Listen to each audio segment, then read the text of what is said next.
sobre jejum intermitente. Agora eu vou falar o seguinte: recentemente eu fui no Ancestral Health Symposium, que é uma conferência bastante respeitada nos Estados Unidos sobre nutrição evolutiva, e eu voltei também com informações legais para trazer para você. E claro que o assunto de jejum intermitente também foi falado lá nessa conferência, então eu vou trazer algumas coisas para você aqui, tá?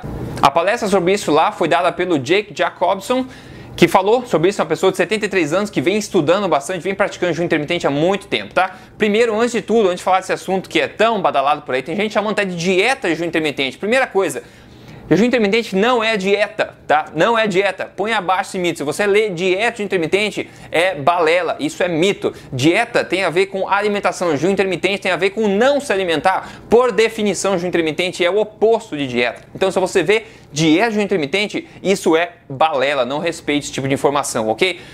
Antes de começar aqui, a gente fez um podcast, eu fiz um podcast em vídeo legendado com o Dr. Jason Fung, canadense, que é, na minha opinião, uma maior autoridade do mundo aí, é médico em jejum intermitente. A gente fez uma entrevista com ele, falou bastante sobre isso, tudo que você precisa saber sobre isso. É o episódio número 11 do podcast Tribo Forte. Se você não acompanha, você pode encontrar o vídeo aqui no canal do Emagrecer de Vez no YouTube, ou você pode achar o áudio no podcast Tribo Forte, que é o podcast número 1 do Brasil em saúde, né? Se você tem iTunes ou outro podcast, aí você pode ir lá e procurar pelo Tribo Forte Podcast, você vai achar lá, ou no emagrecerdevez.com. Eu sugiro fortemente que, se você tiver interesse em jejum intermitente, você veja essa nossa conversa com o Dr. Jason Fung, que foi muito, muito legal, ok? Primeiro, o que é jejum intermitente? Para quem não sabe o que é, basicamente, pessoal, jejum intermitente é uma coisa que sempre existiu na vida inteira, só que hoje a gente precisa de um nome para definir o que é isso. Consiste-se em não comer por determinados períodos de tempo. Por exemplo, você não come o café da manhã, ou você pulou o almoço, ou você pula a janta, ou seja, você não faz todas aquelas 6 refeições por dia, ou nem mesmo 3 refeições por dia, você pula, você fica sem comer por períodos intermitentes de tempo. Pode ser todo dia, pode não ser todo dia, varia. Vou falar um pouco mais no final desse vídeo em como você pode aplicar isso na prática e os diferentes protocolos que existem. Agora, uma coisa interessante que pouca gente sabe é que jejum é um remédio em si só, né? Isso é conhecido já há séculos, né? O jejum é um remédio para curar muitos problemas. E tem um doutor, em 1956 ainda, que ele publicou um livro, o Dr. M.C. Echen, ele publicou um livro onde ele acompanhou deixa eu até ver o número para você certinho, 614 pacientes, tá? Ao longo de 10 anos ele documentou esses pacientes com todos os tipos de problemas e acompanhou eles, tratou eles basicamente com jejum. Tá? E somente 14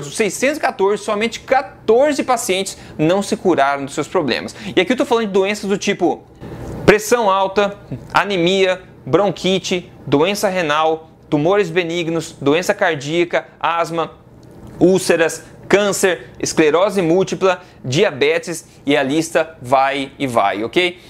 Então veja só que coisa, né? Isso é um conhecimento que era já comum antigamente, só que hoje em dia não é comum. Hoje em dia é o oposto. Está doente? Come mais. Precisa comer e ficar forte, né? Mas isso é contraditório. Até porque, se a gente lembrar um pouco do nosso caso, quando a gente está doente, por exemplo, se você tentar lembrar, você tende a não sentir fome, né? Você tende a naturalmente não sentir fome. Então por que a gente não presta atenção no nosso corpo, né? E tenta se reconectar com o nosso corpo? Porque afinal, a gente não sente fome por algum motivo. Então a gente hoje em dia se força a comer quando está doente. O que acontece daí? Você coloca comida para o corpo, faz com que o corpo tenha que disponibilizar energia para processar aquele alimento todo, para metabolizar aquele alimento todo, ao invés de lutar contra o problema que está te atacando no momento. Então por isso que o jejum é melhor de todos os remédios, como dizia o Paracelsus antigamente, um dos pais da medicina, né? O jejum é o melhor dos remédios, porque você deixa o teu corpo lutar contra o problema com todas as forças disponíveis por ele.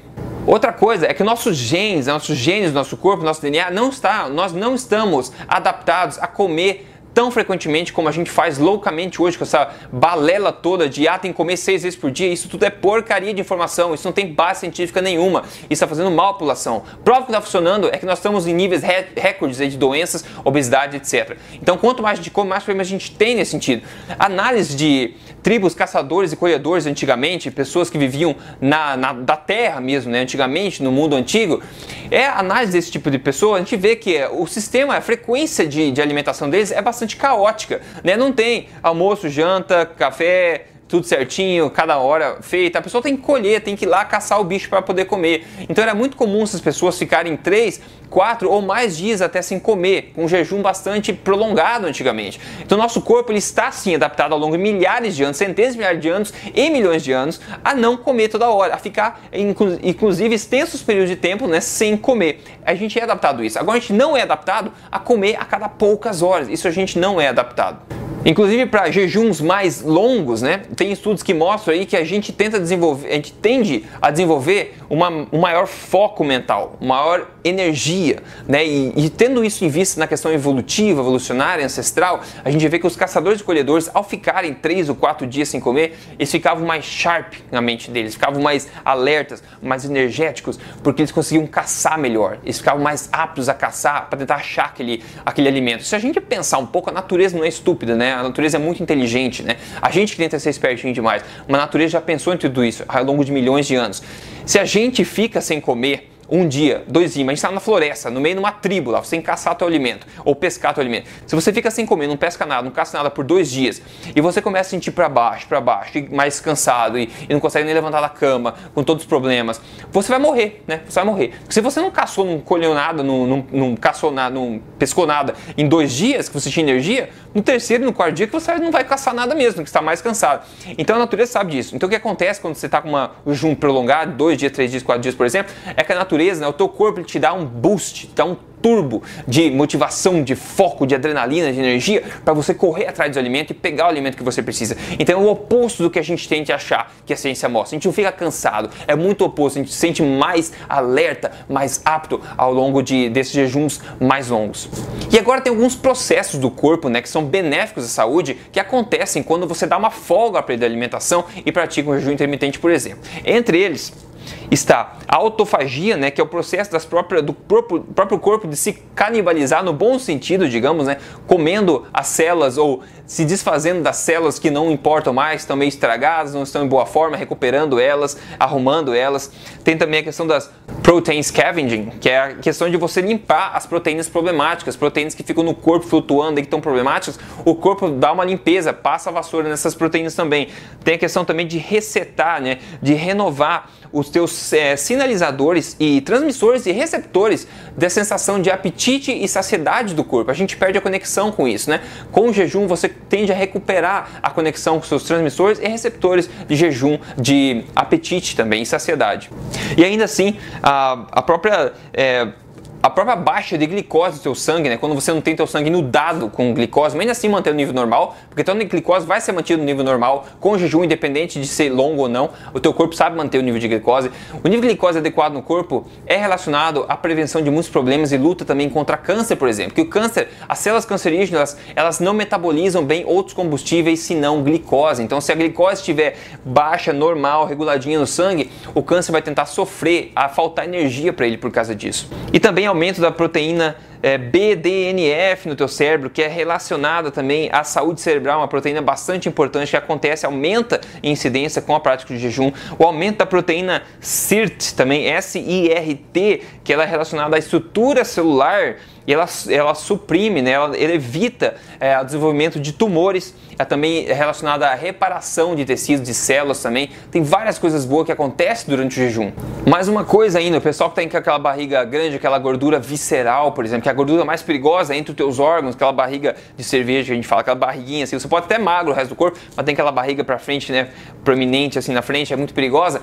A questão do jejum também está relacionada a isso, a diminuir a gordura visceral com prioridade, porque o corpo sabe que essa gordura é mais perigosa. Então se ele tem que começar a se desfazer de alguma coisa, ele vai começar a desfazer por onde mais tem problema, né, por onde é mais danoso para o corpo, que é essa gordura visceral. Tem aumento também do que a gente chama de adiponectin, que é relacionado também à longevidade, é relacionado à redução de gordura visceral também. Agora, quem não deve fazer jejum, né? Jejum não é para todo mundo, né? Como o Dr. Jason Fung falou, lá inclusive no episódio 11 que eu mencionei no começo do vídeo, qualquer pessoa normal, saudável, está apta a fazer jejum intermitente, nenhum problema, nossos genes estão preparados para isso, a gente está programado para fazer isso. Agora, quem não deve fazer jejum intermitente, né? Quem não é recomendado? Pessoas que são diabéticas, pessoas que estão tomando qualquer tipo de medicação, por exemplo, mulheres grávidas, mulheres que estão amamentando, se você tem qualquer problema de relação psicológica com a comida, por exemplo, ansiedade demais com a comida, etc. etc. É sugerido, se você tem algum estado clínico, algum problema, alguma coisa que não deixa a sua saúde estar normal, não é aconselhado que você faça jejum intermitente, que isso pode agravar o problema por outras causas, não por não ser saudável, mas por outras causas, tá? Então é melhor você fazer sempre com o acompanhamento de um profissional de saúde. Agora, como fazer na prática o jejum intermitente se você quer começar na prática? Bom, em essência, existem 3 protocolos mais comuns, ok? O primeiro deles é o protocolo de 12 horas, basicamente, que é muito simples, seria aquele inicial mesmo, que é basicamente 12 horas sem comer. Pode ser, por exemplo, das 8 da noite da tua janta até as 8 da manhã, quando você toma o café da manhã. Ficou 8 horas sem comer, incluindo a hora que você estava dormindo. Ficou 8 horas de jejum, 12 horas. Esse é o protocolo mais simples de ser adaptado. E antigamente todo mundo fazia isso basicamente no automático, né? Agora, tem um episódio, o protocolo também 16-8, que é dos que eu mais gosto pelo estilo de vida, por ele se encaixar tão bem no estilo de vida, que é basicamente você ficar 16 horas sem comer e comer numa janela de 8 horas, né? Ou seja, você come durante 8 horas do dia, por exemplo, você janta às 8, né, da manhã e da noite, você janta às 8 e fica sem comer até, digamos, ao meio-dia, onde você vai pular o café da manhã, pode tomar café, pode tomar o teu chá sem adoçar, o teu broto, o teu caldo de osso, por exemplo, tranquilamente, mas você pula o café e vai almoçar às 12 horas, ao meio-dia. Aí você ficou 16 horas sem comer. Então você vai ter as suas refeições das 6, né, do meio-dia até as 8. Então você concentra as tuas refeições nessa intervalo, nessa janela de 8 horas, né? Esse é um protocolo bastante interessante, eu acho. E também o protocolo de 18 horas e tem o protocolo de 24 horas, que é basicamente você ficar de janta a janta. Você janta hoje, amanhã você pula tudo e só janta amanhã. Você ficou 24 horas sem comer, você pode fazer isso, por exemplo, um dia na semana. Aí varia de pessoa a pessoa, varia do estilo de vida de cada pessoa.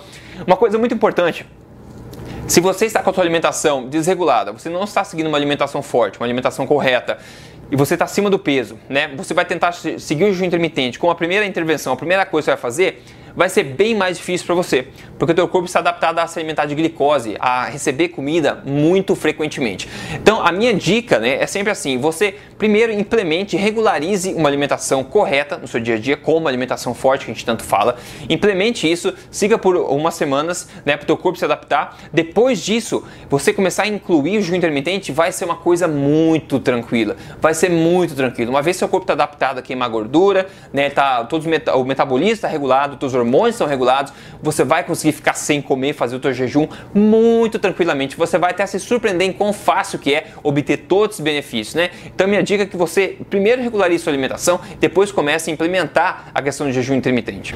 E claro que a dica é sempre, se você quer começar isso de forma correta, né? Porque é assim que a gente faz dentro do programa Código Emagrecer de Vez, né? Você tem 3 fases e ao longo das 3 fases, o jejum intermitente vai sendo colocado estrategicamente na hora certa para que você tenha os melhores benefícios com o menor esforço possível, né? Então, se você quer começar a seguir isso tudo, quer perder peso, quer ser uma pessoa mais saudável, quer implementar uma alimentação forte, implementar um jejum intermitente como estilo de vida para a vida inteira, para se sentir melhor, para ser uma nova pessoa, é só você ir lá no código emagrecerdevez.com.br, você pode entrar no programa e daí você segue lá comigo, tudo certinho, tudo guiado, tudo fácil para você, ok? Então é basicamente isso, né? Uma coisa que todo mundo tá falando aí, jejum intermitente, não tem segredo, é uma coisa que sempre foi feito antigamente na humanidade, ao longo da nossa história, ao longo da nossa evolução, mas que bem recentemente a gente esculhambou tudo isso e tá nos alimentando frequentemente, sem justificativa científica nenhuma. Esse que é o pior. Esse tipo de diretrizes são recomendadas para as pessoas por aí em aberto, né? Como o correto, não tem base científica nenhuma para comprovar que isso é certo. A gente está fazendo um ataque aí à humanidade, um ataque em massa, e a gente vê os números das pessoas aí realmente morrendo cedo, com problemas, né? Todos os tipos de síndrome metabólica, câncer, Alzheimer, diabetes, obesidade, todo tipo de coisa. Isso não é normal. Isso é comum. Mas lembre-se, não é normal. Só porque é comum não quer dizer que é normal, ok? Então eu espero que essa informação tenha sido útil para você. Eu convido você novamente a ver o episódio número 11 do podcast A Tribo Forte, ou aqui no YouTube também, com o Dr. Jason Fung. A gente falou por 1 hora sobre essa questão de jejum intermitente, quebrando vários